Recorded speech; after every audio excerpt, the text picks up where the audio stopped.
قیامت کے دن سب سے پہلے انسان سے نماز کا حساب لیا جائے گا۔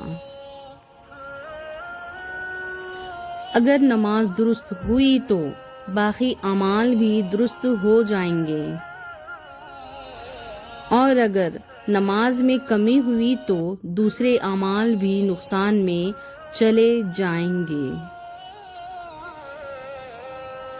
لیکن یاد رکھیں، نماز صرف حرکات کا نام نہیں، دل کی صفائی، نیت کی سچائی اور اخلاص کے بغیر عبادت قبول نہیں ہوتی۔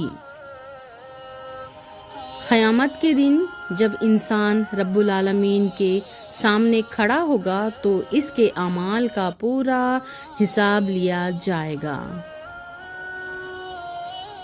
یہ ویڈیو ہمیں یہ سبق دیتی ہے کہ نماز صرف ادا کرنا کافی نہیں، دل کا پاک ہونا ضروری ہے، نیت اللہ کے لیے خالص ہونی چاہیے۔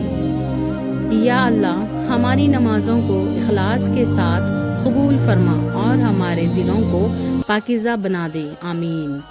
اللہ تعالی ہمیں سچی نیت، کامل اخلاص اور پابندی نماز کی توفیق عطا فرمائے، آمین ثم آمین۔ اور اسی طرح کی ویڈیو مزید لے کر میں آپ کے ساتھ پھر حاضر ہوں گی۔ تب تک کے لیے دعا گو رہیے، اپنا خیال رکھیے اور اپنے آس پاس کا اور اپنے بڑوں کا خیال رکھیے۔ اللہ حافظ، جزاک اللہ۔